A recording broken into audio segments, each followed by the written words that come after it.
मँचेस्टरच्या भटकंतीचा आज माझा दुसरा दिवस आहे. मँचेस्टर युनायटेड क्लबची टूर मी केलेली आहे. आज मँचेस्टर सिटी क्लबची टूर करायची आहे. त्यामुळे आता इतिहाद कॅम्पसला जायचं आहे. इतिहाद कॅम्पस हे बघा.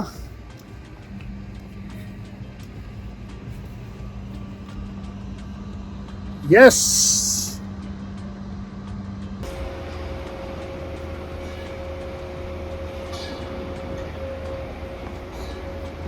मँचेस्टरला मी खूप वेळ आलेलो आहे, परंतु इतिहाद कॅम्पसला येऊन मँचेस्टर सिटीच्या स्टेडियमची टूर केलेली नव्हती. आत्ता या टूरची सुरुवात होतीये आणि हे स्टेडियम बघून मी थक्क झालो आहे. 60,000पेक्षा जास्त कपॅसिटी आहे आणि यांचा जो ट्रॅक रेकॉर्ड गेल्या 10 वर्षातला आहे, क्या बात आहे. त्यामुळे आता जरा स्टेडियमची टूर करूया. तोपर्यंत तुम्ही बघा हे स्टेडियम काय सुंदर आहे. So beautiful and majestic.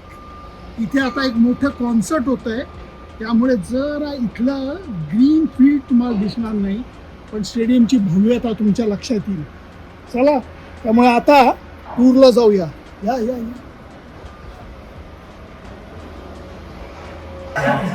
चेअरमन्स लाऊंजला आम्ही आलेलो आहोत आणि ह्या लाऊंजची भव्यता आणि एक्सक्लुझिव्हिटी इथे कळते.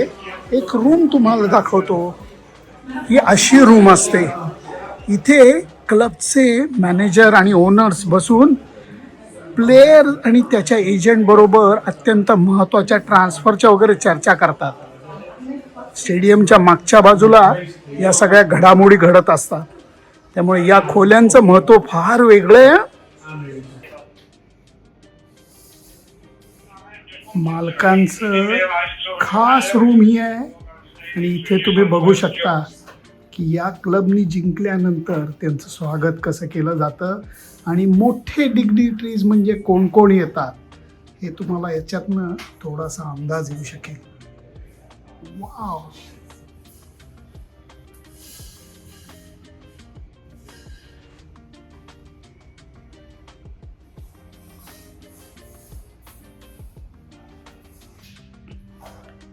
गेल्या 2 दशकामध्ये यांनी जे काही अचीव केलं आहे त्याला तोड नाही आहे.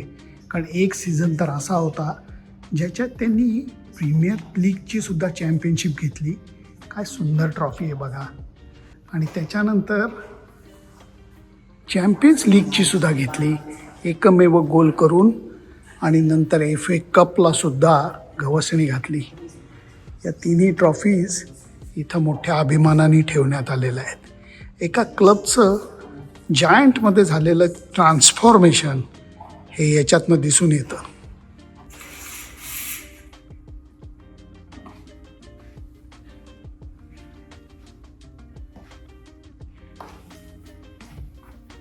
हा जो एंट्रन्स आहे हा प्लेयरचा एंट्रन्स आहे. कारण ह्याच टनलमधनं प्लेयर येतात आणि नंतर त्यांच्या ड्रेसिंग रूमकडे जातात.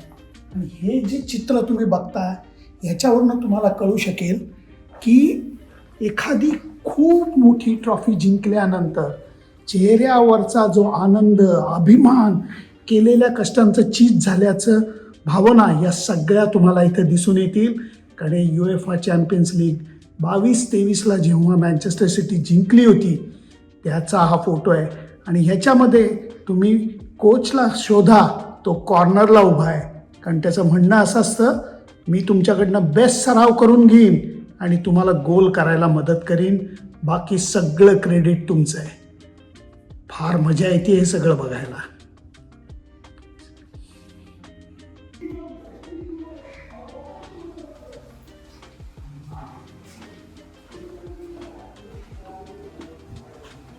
हा प्लेयरचा टनल आहे आणि आता आपण ड्रेसिंग रूमकडे चाललोय मँचेस्टर सिटी क्लबच्या.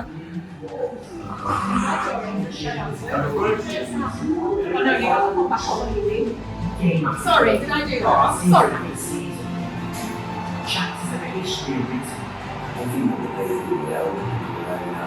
Welcome. Wow. Those shirts are on the chairs because we're going to show you a video in a minute. That's right. Woof. It's impressive, isn't it? Ah. So, The squad, that's last season's squad. या क्लबचे 2 giant खेळाडू Allen आणि Bernardo त्यांच्या Jersey इथे लावल्या आहेत. त्यांची बसायची जागा ही आहे.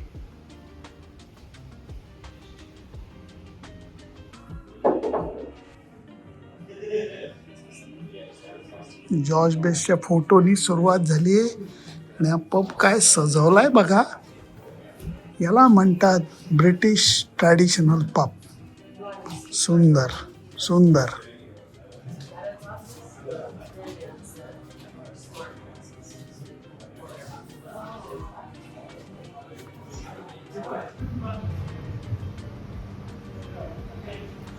How much should I thank you? Eddie, you were brilliant. Thank you. त्या गाईडनी इतकी सुंदर सफर घडवलेली या स्टेडियमची आणि या क्लबची अप्रतिम इतक्या इन्साईट मिळाल्या. पार अगदी ड्रेसिंग रूमपर्यंत आम्ही जाऊन आलो, टनलमधनं जाऊन आलो आणि नंतर स्टेडियम पाहिलं. I am so grateful and God willing I will come back here Yes. During the season Yes. To witness. Yes. Thank you so much. Sunandan Lele, Etihad stadium, Manchester City club, Manchester.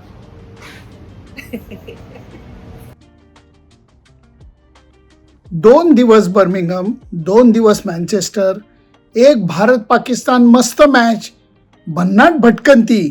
या सगळ्यामुळे visit ब्रिटननी पाहुणा म्हणून जे मला बोलवलेलं होतं ती सफर मस्त झालेली आहे. आणि याचा म्हणजे खूप खूप गोष्टी बघायला मिळाल्या आहे. अप्रतिम गोल्फ रिसॉर्टला राहता आलं, थोडीशी भटकंती करता आली, मँचेस्टरला एक वेगळ्या रूपामध्ये बघता आलं. आणि इतकंच नाही तर मँचेस्टर सिटी ज्यांनी गेल्या 10 वर्षात तुफान परफॉर्मन्स करून दाखवला आहे त्यांच्या स्टेडियमलाही भेटता आलं. आणि त्याचा शेवट जो आहे तो अर्थातच अशा मस्त जागी होतोय. याच्यापेक्षा आनंदाची गोष्ट ती काय, कारण मला जी राहायची सोय केली आहे ती हिल्टन हॉटेलमध्ये ओल्ड ट्रॅफर्ड ग्राउंड बघत असताना जी खोली आहे त्याच्यामध्ये केलं होता. त्यामुळे हे दृश्य हे असं आहे. त्यामुळे हेच नजरेत साठवत हा छोटा इंग्लंडचा दौरा मी संपवतोय. सुनंदन लेले, हिल्टन, ओल्ड ट्रॅफर्ड, मँचेस्टर.